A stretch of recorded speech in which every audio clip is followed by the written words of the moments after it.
सभी करनाल वासियों को मेरा नमस्कार। आज 10 जुलाई को एक बड़ा महत्वपूर्ण विषय मैं आपसे डिस्कस करने के लिए आपके सामने उपस्थित हुआ हूँ। जैसा कि आप सबको मालूम है कि पूरा देश इस समय कोरोना की महामारी से लड़ रहा है और हम सब के लिए बड़ा एक मुश्किल का ये समय है। हमारे चिकित्सा कर्मी हैं, आशा वर्कर्स हैं, आंगनवाड़ी वर्कर्स हैं, टीचर्स हैं, पुलिसकर्मी हैं, सैनिटेशन वर्कर्स हैं, सारी प्रशासनिक मशीनरी है, वो अपनी जान जोखिम में डाल करके कोरोना की इस लड़ाई में हम सब मिलकर के आगे बढ़ रहे हैं ताकि आम जनता की जान की सुरक्षा की जा सके। ऐसे में इस दौरान में देखा गया है, इस पूरी महामारी के दौरान, इस लड़ाई के दौरान ये पाया गया है कि कुछ मीडिया के, सोशल मीडिया के विभिन्न प्लेटफॉर्म्स जो कि यूट्यूब के ज़रिए, इंस्टाग्राम के ज़रिए, ट्विटर, फेसबुक, लिंक्डइन, व्हाट्सएप, इनके ज़रिए एक्टिव होते हैं या टेलीग्राम के ज़रिए, पब्लिक और कोई एप्लीकेशंस हैं, चाहे प्रत्यक्ष और अप्रत्यक्ष रूप से कोरोना की जो खबरें हैं उनको कवर करते हैं। और ये सारी जो सोशल मीडिया की जर्नलिस्टिक एक्टिविटी है, ये कहीं ना कहीं अनरेगुलेटेड है, अनएक्रेडिटेड है। इसका कहीं भी रेगुलेशन या इसका एक्रेडिशन जो है वो संबंधित अथॉरिटी के साथ नहीं है। तो कुछ केसेस में हमने ये पाया है कि सही सूचना लोगों तक ना पहुंचाने की वजह से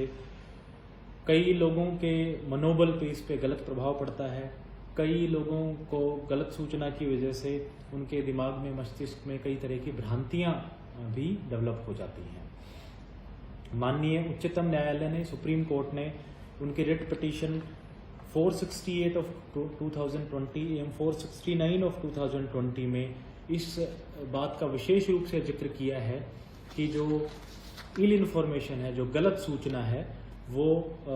कहीं ना कहीं लोगों की मेंटल हेल्थ पे को भी इफेक्ट करती है और जो हमारे कोरोना वॉरियर्स हैं, जो हमारे हेल्थ वर्कर्स हैं, पुलिसकर्मी हैं, सैनिटेशन वर्कर्स हैं, उनके मनोबल को भी प्रभावित करती है। इस प्रकार की फेक और इनएक्यूरेट रिपोर्टिंग से समाज में उत्तेजना फैल सकती है, जिसके बड़े ही घातक परिणाम हो सकते हैं और समाज में अननेसेसरी पैनिक भी फैल सकता है।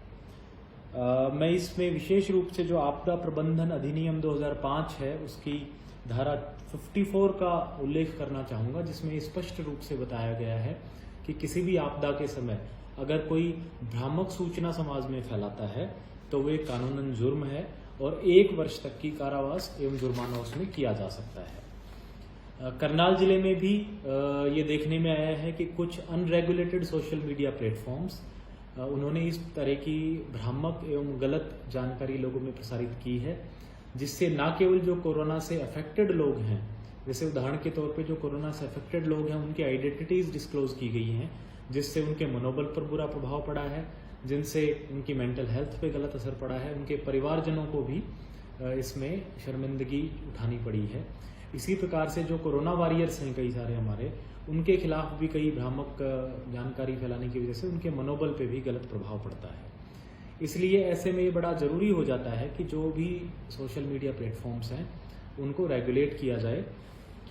इसलिए ये बड़ा ज़रूरी है कि जो सूचना एवं जनसंपर्क निदेशालय हरियाणा सरकार है या सूचना एवं प्रसारण मंत्रालय भारत सरकार है,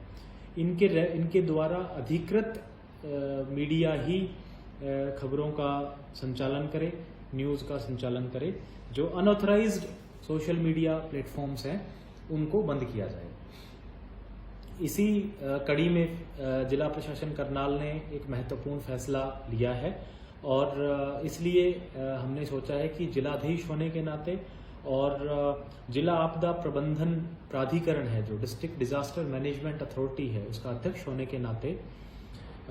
मैं इस प्रकार के जितने भी न्यूज़ चैनल्स हैं हमारे, जो सोशल मीडिया प्लेटफॉर्म पे जैसे यूट्यूब पे, फेसबुक पे, इंस्टाग्राम पे, ट्विटर पे, लिंक्डइन पे, व्हाट्सएप पे, टेलीग्राम पे या अन्य किसी भी ऐप पे चलते हैं, उनको तत्काल प्रभाव से 15 दिन के लिए प्रतिबंधित करने का फैसला लिया गया है। ये जो प्रतिबंध है, ये जो कार्रवाई है, ये तत्काल प्रभाव से लागू होगी और 15 दिन यानी 24 जुलाई की मध्य रात्रि 12 बजे तक लागू रहेगी। उसके बाद उस समय निर्णय लिया जाएगा कि इस प्रतिबंध को आगे बढ़ाया जाना है या उस समय तक ही इसको रखना है। अगर कोई भी इसकी वायलेशन करता है, कोई भी सोशल मीडिया प्लेटफॉर्म जो कि अनरेगुलेटेड है और वो इन नियमों की वायलेशन करता है, तो संबंधित नियमों के तहत उनके खिलाफ कार्रवाई भी की जाएगी। इस पूरी गतिविधि को रेगुलेट करने के लिए हमने एक रेगुलेटरी कमेटी बनाई है सिटी मजिस्ट्रेट की अध्यक्षता में, जो कि इन सभी जो हमारे प्लेटफॉर्म्स हैं, Facebook, Twitter, WhatsApp, Telegram, LinkedIn, जो भी प्लेटफॉर्म्स हैं जितने भी हैं, उन सब पे अपनी नज़र रखेगी। और अगर कोई भी सोशल मीडिया ग्रुप या इंडिविजुअल जो अनरेगुलेटेड है, जो भारत सरकार और हरियाणा सरकार से एग्रीगेटेड नहीं है, वो कोई भी सूचना जारी करता हुआ पाया गया, तो उसके खिलाफ फिर इस आदेश की कंटिन्यूएशन में भारतीय दंड संहिता के तहत, आपदा प्रबंधन अधिनियम के तहत और एपिडेमिक डिजीज एक्ट के तहत कार्रवाई की जाएगी।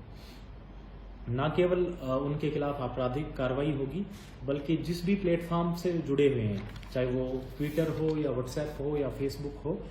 उन प्लेटफॉर्म को भी हम सूचित करेंगे कि चूंकि इन्होंने कानूनी रूप से उल्लंघन किया है, इसलिए इनके अकाउंट को डिलीट और रिमूव किया जाए, तो उन प्लेटफॉर्म को भी लिखा जाएगा। साथ ही साथ आपराधिक कानूनी कार्रवाई भी की जाएगी। मैं इस बारे में स्पष्ट करना चाहूँगा कि जितने भी हमारे एक्रेडिटेड, ऑथराइज्ड और रजिस्टर्ड प्रिंट और इलेक्ट्रॉनिक मीडिया हैं, उन पे इस तरह का कोई प्रतिबंध नहीं है, उन पे कोई भी रिस्ट्रिक्शन नहीं है। वो पहले की भांति ही अपना संचालन जारी रखेंगे। सिर्फ जो सोशल मीडिया है, जो अनएक्रेडिटेड है, उस पे ये 15 दिन के लिए करनाल जिले के अधीश क्षेत्र में प्रतिबंध लगाया गया है। साथियों, पूरी करनाल की जनता ने,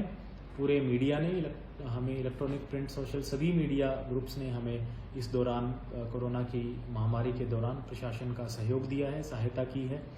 मैं उम्मीद करता हूँ कि पूरे करनाल की जनता और अन्य सभी ग्रुप्स इसी प्रकार से पूरे प्रशासन को अपना सहयोग जारी रखेंगे, ताकि इस कोरोना की लड़ाई में हम समुचित बल के साथ लड़ सकें और जीत भी सकें। आप सबका बहुत बहुत धन्यवाद। जय हिंद।